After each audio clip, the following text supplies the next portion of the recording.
Good evening, everyone. Welcome to CSIS. My name is Kimberly Flowers, and I'm the director of two programs here at CSIS, the Humanitarian Agenda and the Global Food Security Project. Dr. Kathleen Hicks, who many of you know heads our Smart Women, Smart Power initiative, as well as our international security program, is traveling. She's doing research in Japan right now. So I have the great honor of filling in for her. So thank you for joining us tonight, both here in the room as well as online.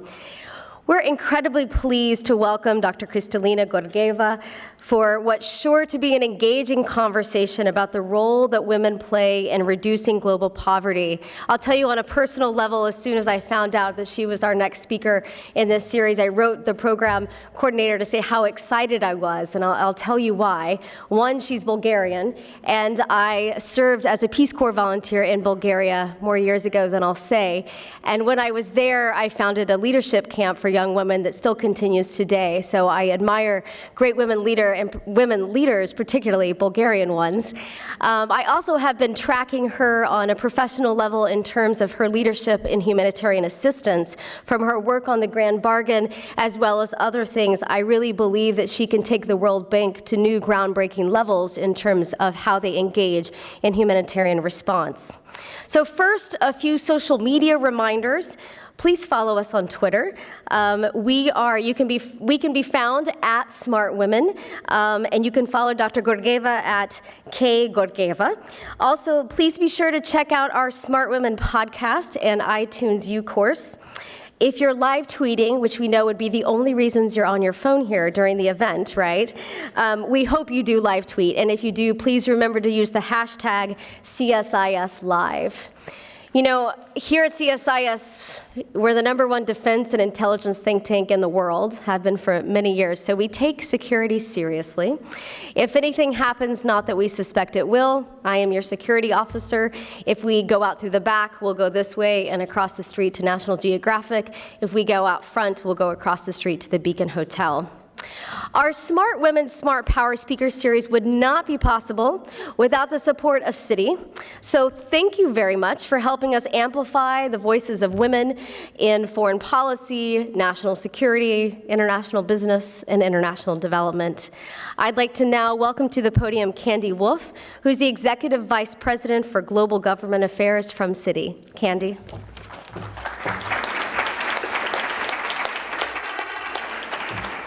Thank you, Kimberly. I was whispering that I'd like to go to the hotel if we have to exit, because then it'd be nice to have drinks. Not that I don't appreciate the National Geographic. Well, thank you all for joining us. This is our last event for the year in our Smart Women, Smart Power series. We started the season with Dr. Albright, and we're going to end it with Dr. Georgieva. And we're very excited and blessed by the number of extraordinary women who have joined us for the conversations in the course of this year and frankly, the past 4 years. I think if I'm correct in the number of years that we've been doing the series now. We're proud to be a sponsor of this event and to really help bring together women in foreign policy and national security and the business community to have conversations around a lot of the pressing issues that are facing the world. And we're particularly thrilled to have Dr. Georgieva as the Chief Executive Officer of the World Bank talk with us today around the efforts that are being made in lending for middle income and poor countries and the empowerment and efforts around women and economic growth. And in fact, it's particularly significant for some place like Citi, where we just produced research recently showing that if you can reduce the gender inequalities in the world, that we can add up to 6% to GDP in advanced economies over 10 to 20 years, and even more, as we know, in emerging economies. And so, you know, the debate isn't just around the importance from a cultural perspective, but it's critically important from an economic perspective as we have this discussion. It's also important from Citi as the world's most global bank.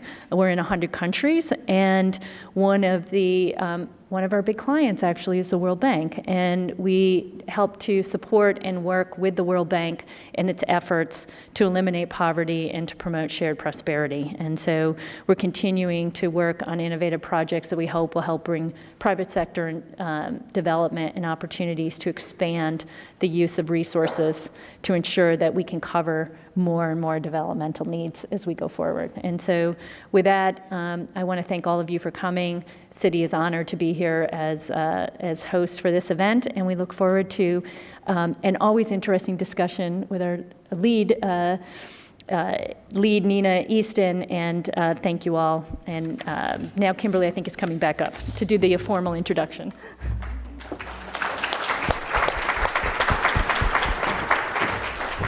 Thank you, Candi. We appreciate City's support because it allows us to spotlight women who are trailblazers, who are thought leaders. And Kristalina, you are definitely both of those. She is currently the CEO of the World Bank, as Candi mentioned, and it's her second time serving there. Between 1993 and 2010, she held multiple senior management positions, working on a range of issues from governance reform to environmental strategy to urban development, amongst other things. Most recently, Dr. Georgieva served as the European Commission Vice President for Budget and Humanitarian Resource. And as always, our moderator tonight is the talented CSIS Senior Associate Nina Easton, who I look to learn moderating techniques from myself. She is the chair of the Fortune Most Powerful Women International Summit, and she's the co-chair of the Fortune Global Forum. So, Kristalina, to you, I'd like to say, Dobry došla, and mnogo vi благодарим za vaše učasti. Over to you, Nina. Boy, that's a hard one to follow. So I just wanted to let you know that following this, Kimberly's going to be doing an interview in Bulgarian. Also, just a housekeeping mention, we will do questions. We'll be collecting them a ways through, and I'll just remind you, but I think, are there cards out, Beverly, for everybody to put questions? Kristalina, thank you so much for being here. It is such an honor. I was likewise so excited that you had agreed to do this in your new position. And we were talking backstage sort of about how you found your inner feminist tiger. So we're going to go into that in just a minute. But first, tell everybody about your trip to Japan and just how extraordinary that was just in terms of the change that you've seen. Dobar večer, Kimberly. Good evening, everybody, and thank you very much for having me here this evening. How many of you know the ranking of Japan in the World Economic Forum gender equality ranking? Pretty low, I would guess. Yeah, lower than China. 111 is, I believe, this year ranking. Wow. So the image we all have of Japan is kind of correlated to that. We think of the Japanese women being more often out of the labor force, not very entrepreneurial. And all of this, ladies and gentlemen, or actually I should say smart women, smart power, and smart men. I mean, if you're here, you're smart men. All of this is going to change. It is changing.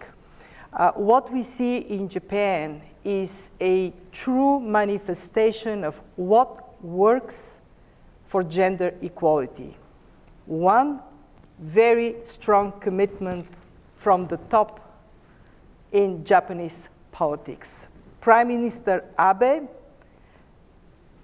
well known for Abenomics, hosted dinner for a small group of women that were there, and it was all about him listening and us talking, which is not your normal idea of how you would spend time with the Prime Minister of Japan. So Womenomics is for real. Two, there is a huge concentration in Japan on what needs to be done to remove obstacles to women to join the labor force. Kindergartens, we did the private sector arm of the World Bank did a study on the role of access to childcare for gender equality. And a number of Japanese companies volunteered to be part of this study and are embracing that as a way to expand the presence of women. And why are they doing it? Guess what? Japan is aging. There aren't enough men to do the work that needs to be done. So time for women. Yeah. And 3, the Japanese women are actually standing up to be counted. I had dinner with a small group of women my age, approximately, and I asked them this question: where do you think Japan is going to be in 10 years? And they said, oh, definitely up. Women are going to climb. It was like a dream coming true. And at that dinner, one thing I realized was there was something we had in common. Women my generation, we had to work twice as hard as men to be equal.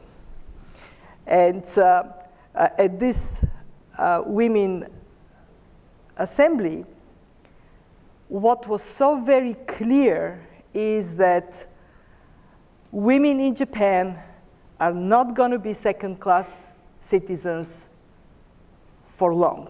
Mm-hmm. That is absolutely, and it was, I mean, the abbreviation of the assembly is WOW, and it was wow. Such an energy in the room. My message to the audience was, in my generation, we had to work twice as hard to be equal.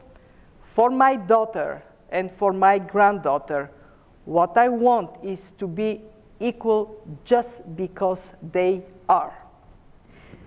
Thank you. That was great. Great opening. To give a shout out to the city research again, because I'm really glad you guys are doing this.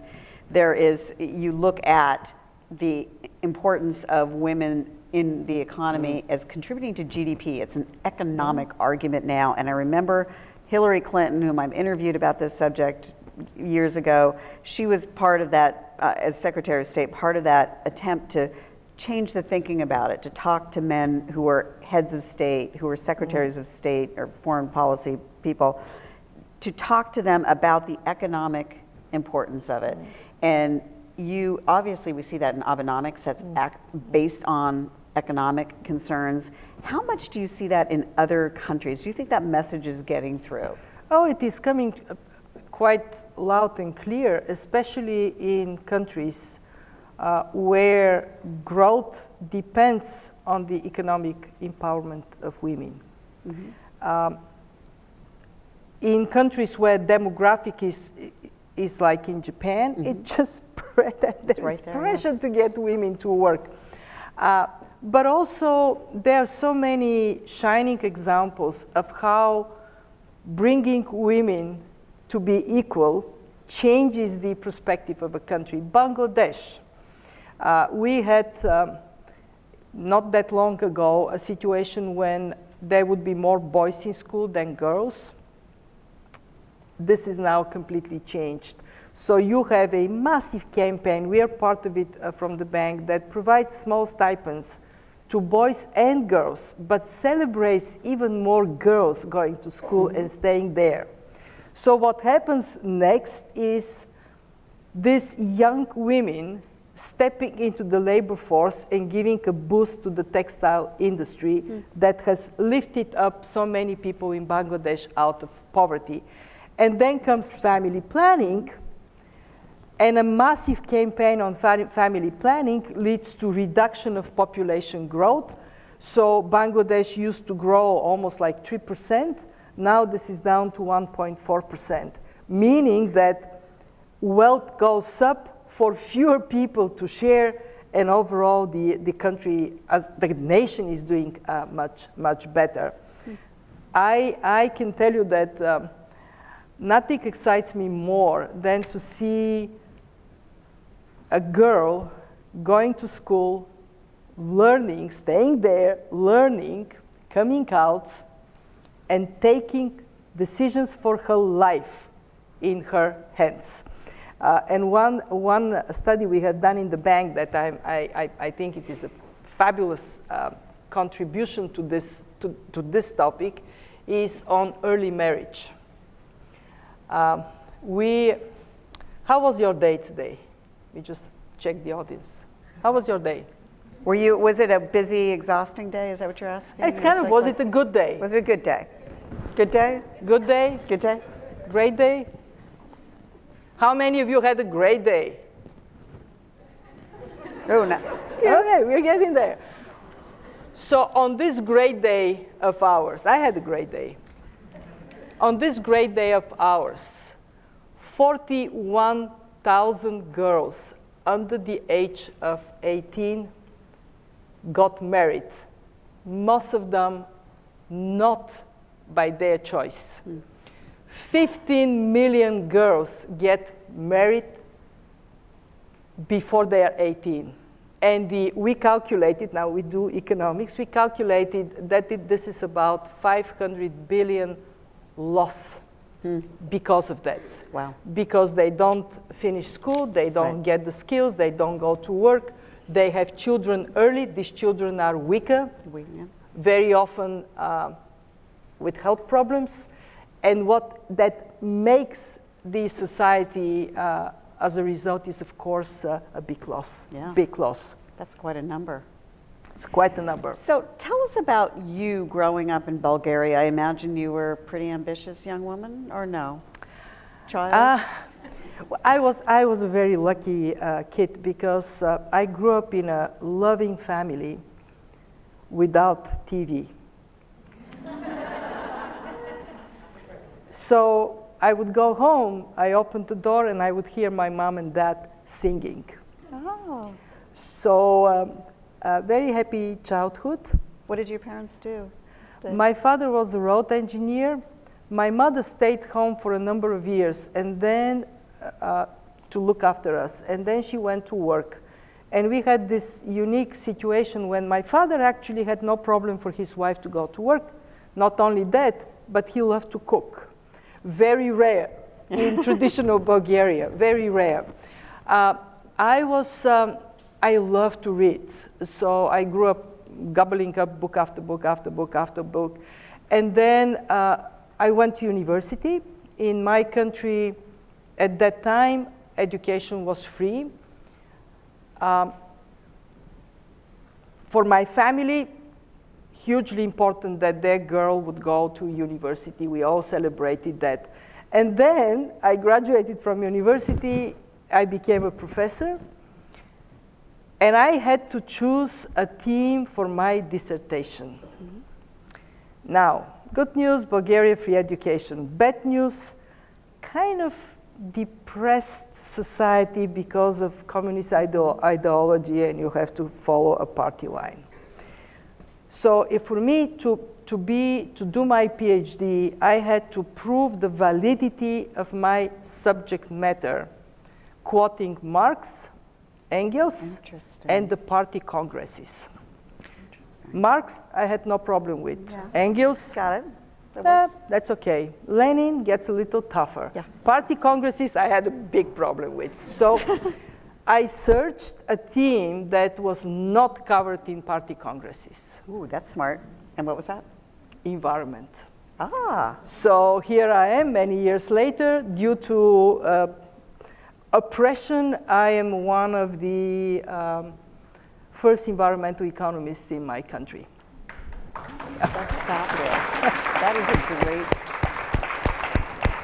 And living under communism also affected your view of women and equality because they alleged to be equal, but you had some reaction to that. Tell us about that. It did. I mean, in Bulgaria, in these days, everything was decided up there by the Communist Party. And one of the decisions was that 1/3 of the members of parliament had to be women. And not that they like Quran. They were picked up and boom, put in the parliament. And I thought that this equality was really a joke.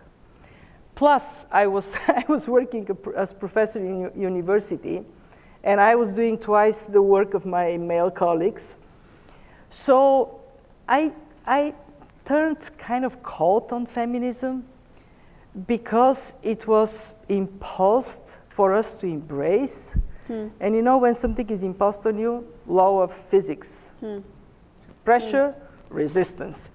And for many years, I was gender blind. I thought you are either good or you're not good, and you know, this gender stuff, not for real. Until. I know you're going to say until I was World Bank staff, senior staff, one of the actually few senior women, and I was in Vietnam leading a World Bank team. The interpreter, Vietnamese woman, in the end of my trip turned to me and said, "Could you please pass a message to the president of the World Bank?" Sure. And the message was, "Thank you for sending senior women as example to our men." And that was my true awakening. I actually couldn't stop thinking about this woman. I couldn't stop thinking about the fact that there was not a single woman in the meetings I went to at that time in Vietnam, in the Vietnamese government. And then I realized that I owe it to women, including in my own organization. Stand up, be counted. And here we go. And you, after you found that tiger of feminism, you also felt some frustration at the EU. You want to share that? which we think of as being, you know, uber equal, but. Well, the European Union, how many of you, are there Europeans in the audience? Great. The European Union is, on gender equality, is like an accordion. You have the Nordic countries, and they're truly equal. And then you have, I'm not going to put countries in categories, but you have those that are less, that are less and not, almost not at all. That is the accordion. The European Commission, when I became vice president for budget and human resources, was mandated, a little bit like communist Bulgaria, it was mandated to have 1/3 women as commissioners. But in the ranks of those who run the commission, the so-called director generals, these are the most senior positions, out of 40, there were 4 women only. So you look at the pyramid in the commission, and you have gender equality at the bottom, and then the higher you go, the narrower it becomes. And when I took the job, I said, okay, I have one condition. And my condition is we are going to have a target during our term to get 40% women in senior positions. And I left the commission a year ago. They are really striving to get this target, and I believe they're going to reach it. What about, we talked about this a little bit in the back, but what about the possibility and potential and reality of backlash from men who feel like women are getting all the attention and all the upward mobility? You know, one of the very important things to pay attention to when we set targets is to make absolutely sure that women that are promoted are truly qualified for the job. The worst we can do for women is to break this rule that you go up because you're ready. One of the things I kept saying to my colleagues in the commission is that if we have 2 people equally qualified, a man and a woman, we choose the woman. But if the man is more qualified, we absolutely categorically choose the man. Never compromise on that, because if you do, then we get in the stereotypes of, you know, this is not for real, women are not really equally qualified, but they're promoted just for percentages. And the second thing I learned in this commission experience is that it is incredibly important to create the conditions for women to want to go up. There has to be childcare. There has to be flexi time. I was asking Citi, and I'm not going to say what you told me, but there have to be the conditions for men and particularly women to be able to choose to go up in the ranks.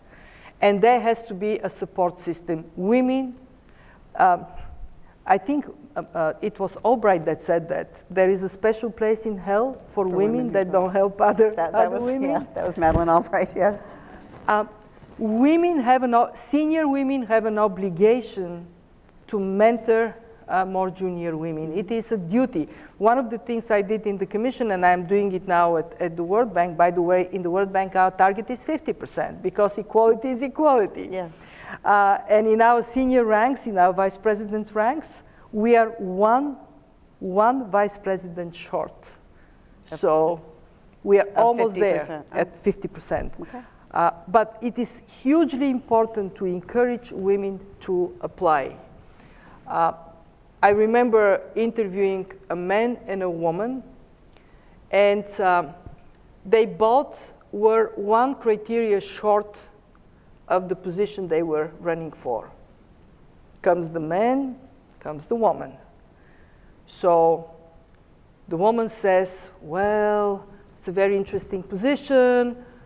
I don't know whether I'm the best qualified candidate because I don't meet one of your criteria. Comes the man. I meet all but one criteria, and I'm offering you my wonderful personality. Of course I am the person for the job. And that is real. So we women, we have to recognize that and we have to overcome it. And senior women helping is a big factor in that. Ditto. So let's turn the conversation to poverty reduction and the World Bank's efforts in your new role.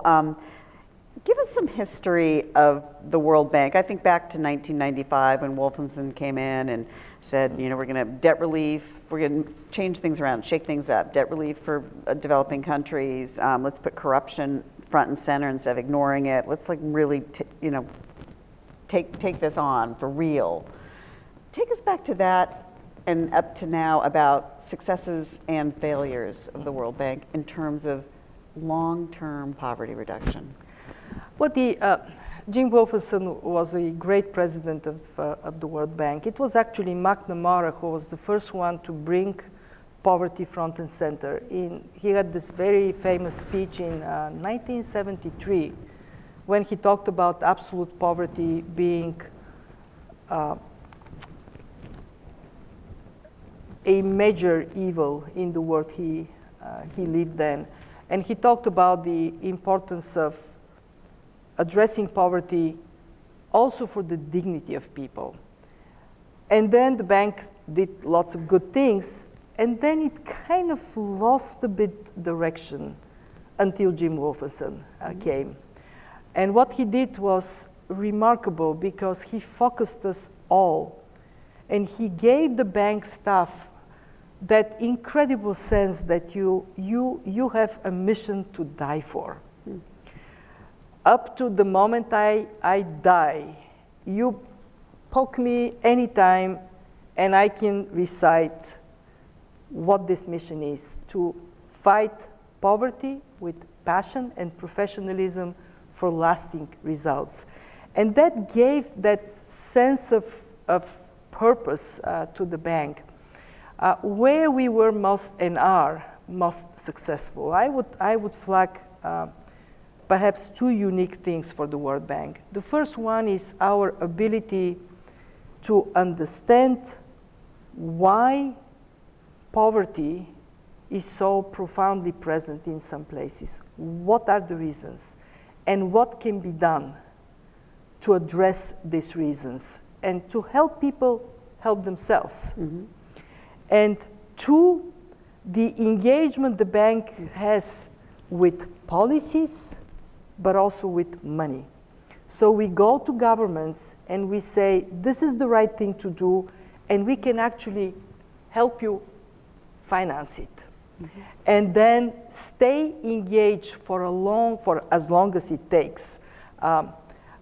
Ethiopia, I was visiting Ethiopia. We have an incredibly successful program that has been going on now for 25 years, perhaps, that took a part of the country where the famine in the mid-80s killed somewhere between 500,000 and 1 million people. And this place is unrecognizable because of investing in the natural resources, in land management, in water, and in the skills of people.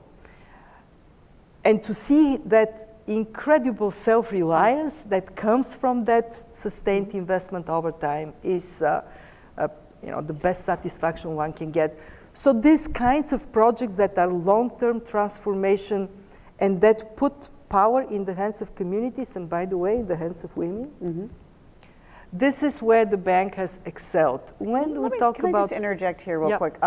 Haiti, where we all have seen intractable poverty, and you in particular at the EU were involved in Haiti, and you were named European Commissioner of the Year, Woman of the Year for your efforts on behalf of refugees.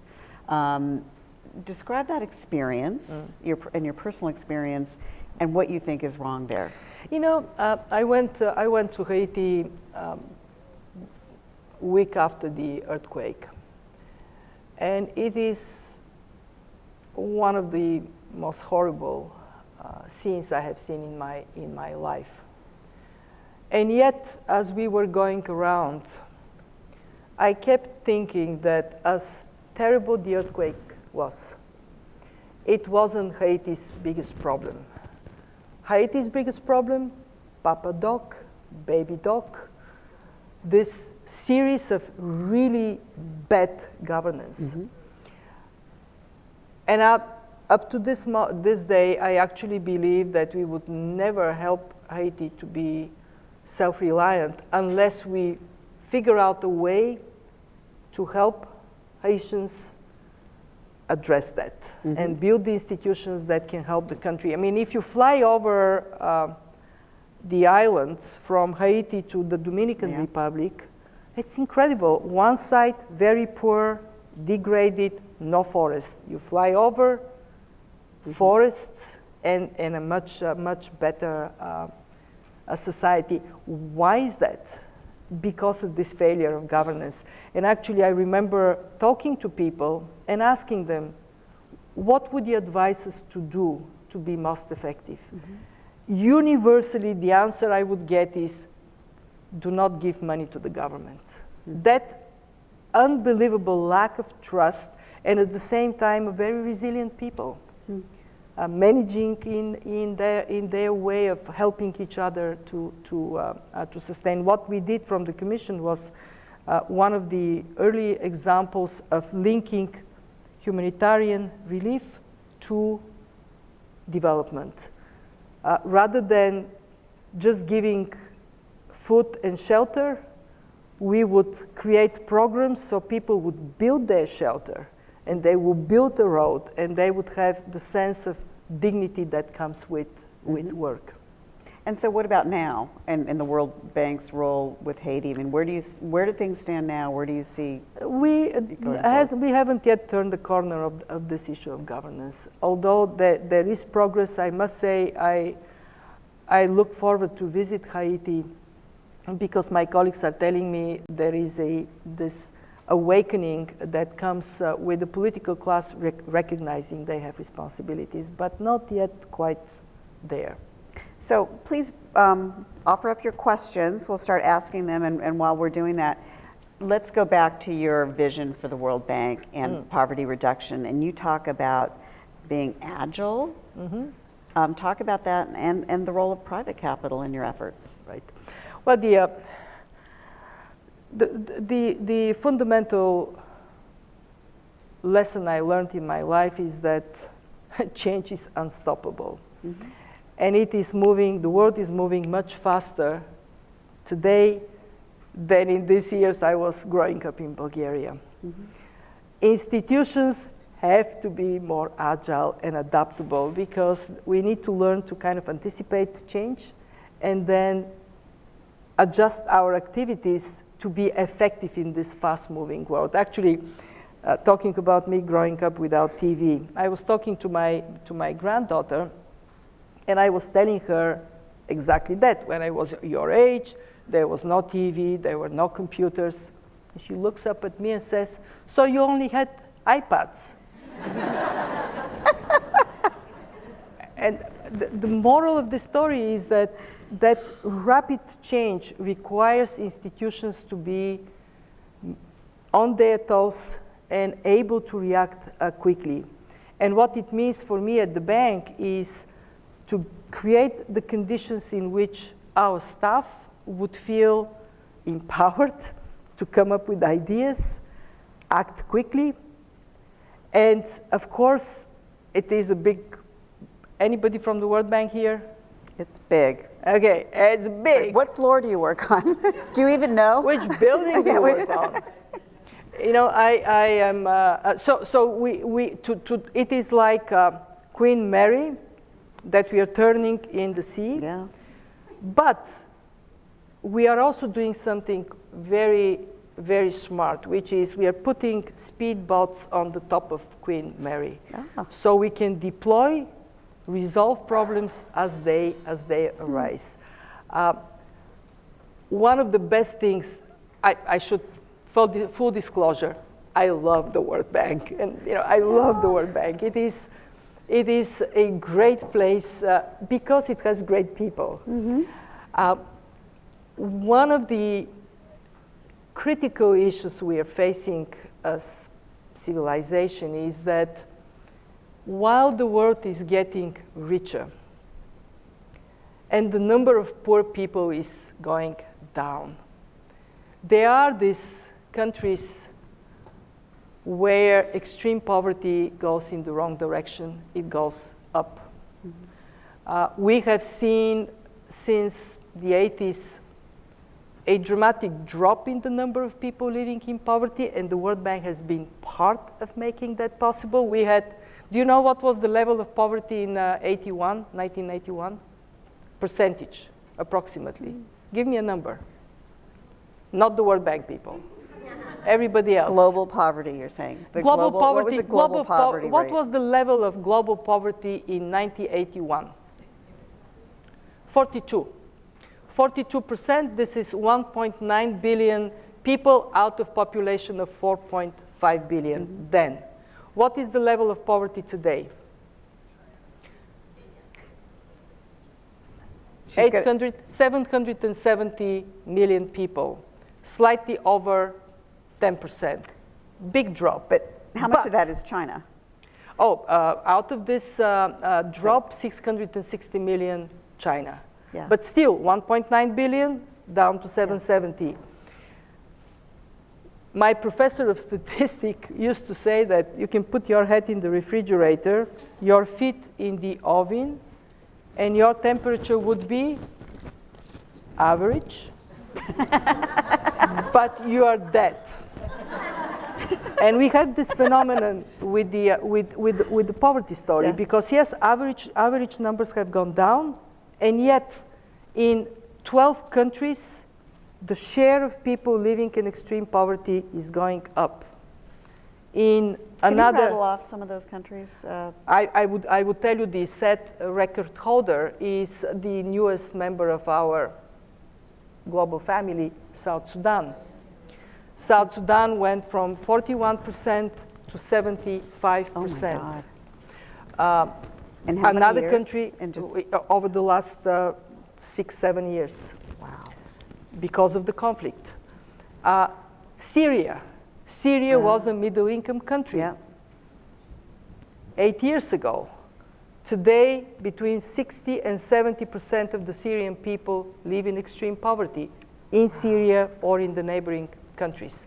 When you look at the reasons why extreme poverty is going up, they're always a combination of the same reason. It is a war, natural disasters, Haiti. Mm-hmm. Dominica lost 200% equivalent of its GDP in 24 hours because of a hurricane. Yeah. Population growth, there are countries where The growth of the population is faster than their economic growth. Niger grows at under 3%, population grows over 3%. And of course, bad governance, what we have talked about. Right. So we have this, and I think what the bank is now doing is to zero on this universe where extreme poverty is growing. Right. And I think the world absolutely has to do more of it for the people there and for our own safety and security. Because if anybody thinks that this is sustainable, that we can have poverty going in some place and we live happily ever after here. What are the great, I know you mentioned Ethiopia, what are great success stories in the last? Oh, of course, Vietnam is a great success story. Vietnam, I went to Vietnam last couple of months ago, and before I was there, as I mentioned, 17 years ago. When I was there, access to electricity in Vietnam was under 50%. Today, 98%. Wow. Poverty dramatically down. I can give you many examples of countries, and when you look at why they succeed, what is it that makes them succeed? Actually, gender equality is part of the story. Getting girls educated, getting them to work, Yeah. access to resources for women. So speaking of that, there's a couple gender-related questions. There's a couple about, in reference to the various disclosures about sexual harassment, and people are wanting to know what you are doing at the bank to combat that. And then this says, the World Bank has made major commitments to fragile and conflict-affected settings. What potential have you seen in advancing gender equality in those kind of difficult contexts? So that's a different question. Yep. Well, I mean, the sexual harassment story is very much one where we have become numb to something that has been so prevalent that we stopped noticing it. And also we women would not talk about it when it happens to us. When I was in the commission, I wanted to write a blog.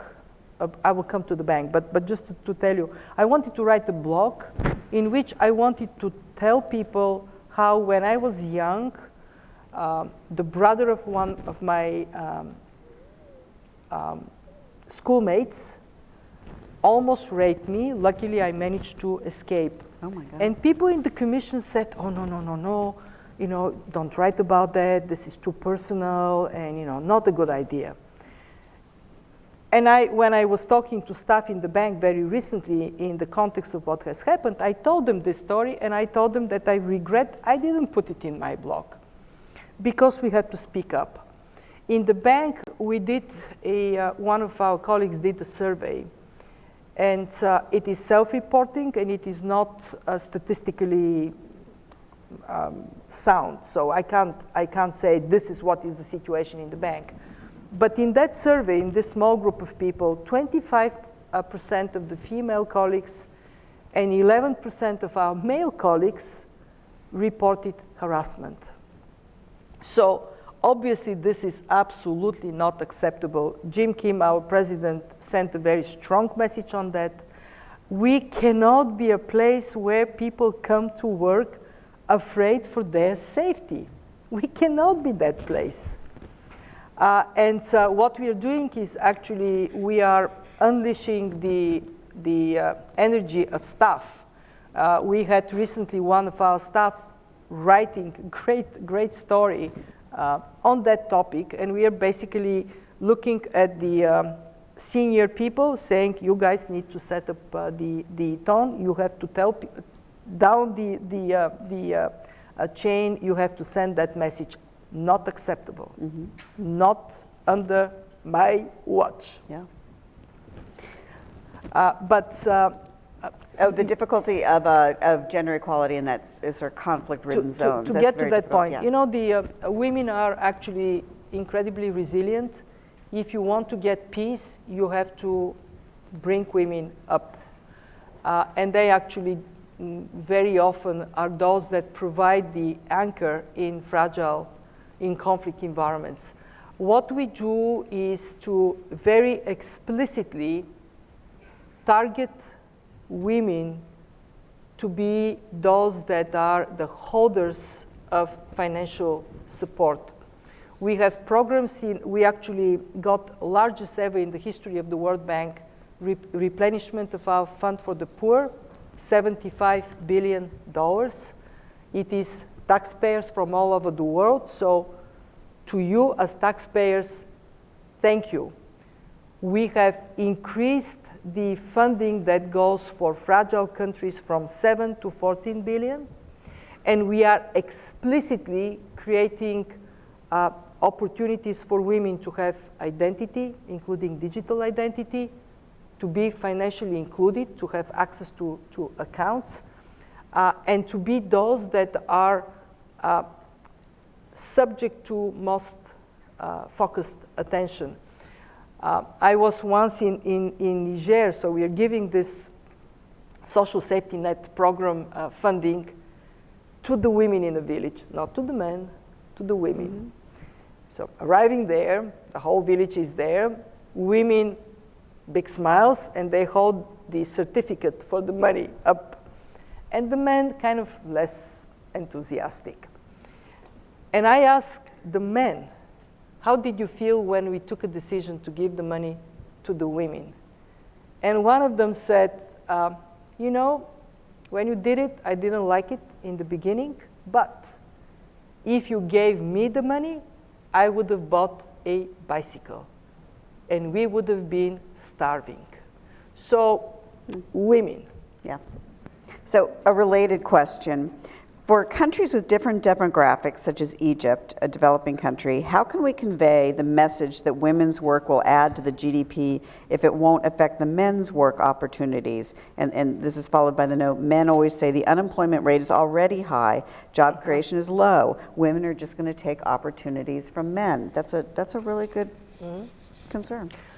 It is a good concern, and it actually means that we have to make sure that there are jobs for everybody, for men and women. That, frankly, is something that makes me lose sleep. The number of young people that are coming in the labor force with no jobs for them. There would be 600 million in the next decade, 2/3 in developing countries.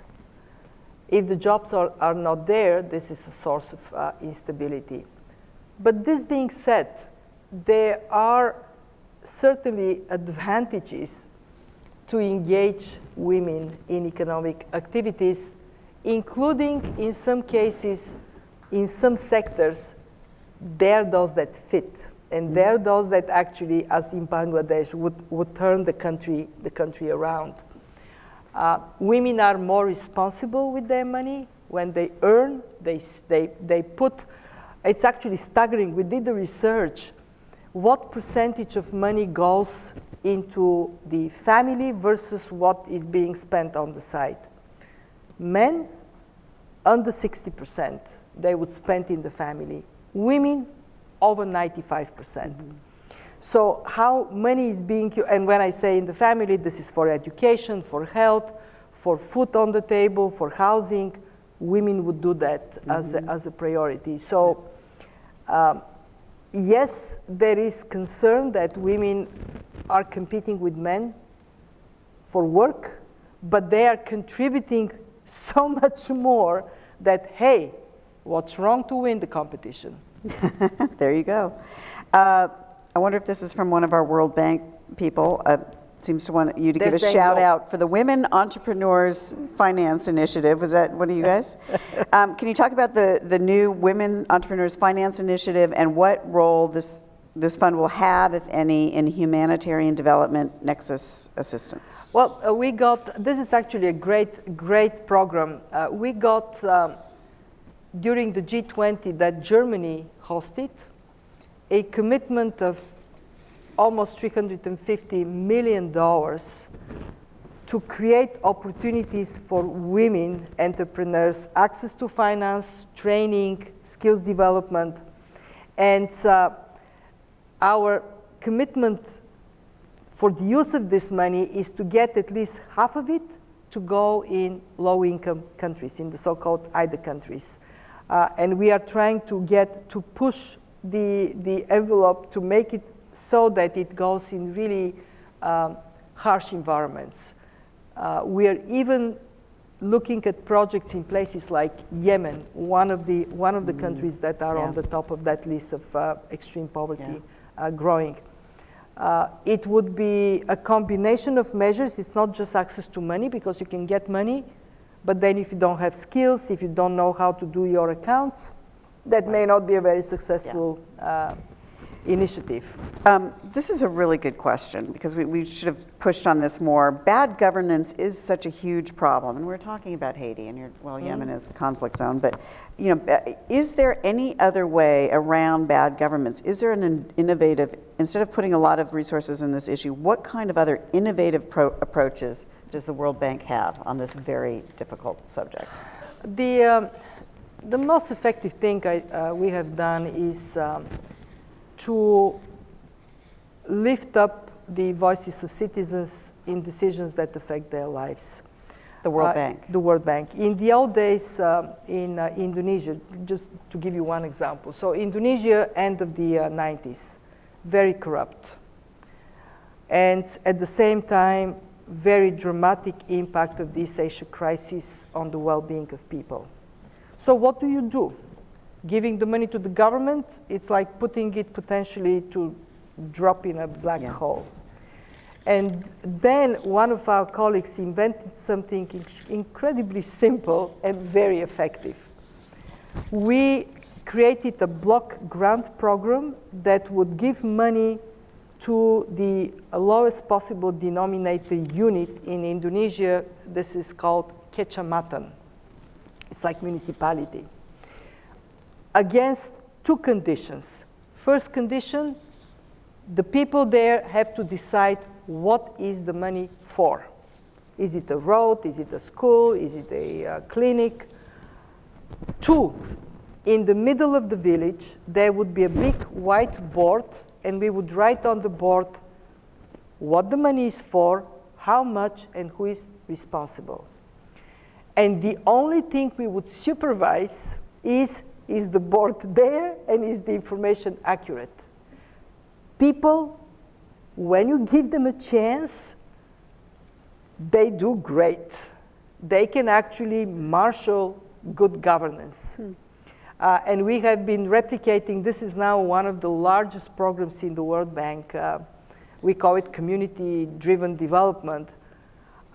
So how you get this confidence among the citizens, bottom up, it's a very, very, very effective way. And the other thing is, with new technologies, giving voice by basically getting a simple thing like a simple cell phone in the hands of people. They use it. So 5 years from now, and you're still CEO of the World Bank, and what would, in your mind, is success at having turned the Queen Mary? Well, success to me for the bank is to have melted down people that live in horrific situations, actually turning this trend that I talked about in as many places as possible in the right So turning direction. the extreme poverty numbers in the right Down, direction. yes. That's a good goal to have. Yep. And it is possible. Eradicating poverty is possible. And that is what we have to always think, that a better world is possible. You know what I learned in my travels, and it actually applies to any place on this planet. Hate, very loud. Anger, very loud. Goodness, quiet. And yet, if we can just amplify this voice of goodness, that says that, yes, it is possible to have a peaceful world in which men and women are equal. But problem is us. We are kind of shy to shout it for everybody to hear. So final question, give some advice to the women and men in this room, some younger than others, about career. I mean, you're looking at, here you are, CEO of the World Bank, you have this extraordinary career on the global economic front. What's your advice? Well, it's actually very simple. Believe in yourself. You believe in yourself, others would believe in you. Did you always believe in yourself? You know, it took me a while. It took me a while. Okay. Look, I'm coming to Washington. Yeah. Can I tell this story, or we are? Yeah. Will you? I'm coming to Washington, first time walking in the World Bank. I was dressed in my very best suit for the World Bank. And it was in these color patterns. So I walked in, I looked around, I walked out and bought a dark blue suit so I can fit in. As you can see, I don't do that anymore. Stand out. So the other thing is stand out, it sounds Totally like. stand Don't up. be afraid to stand And out. actually, can I add this? Hard work. Can't go around that. Yeah. But not sufficient. Stand out, be counted. Excellent. Well, thank you so much. So, round of applause. Thank you so much, Dr.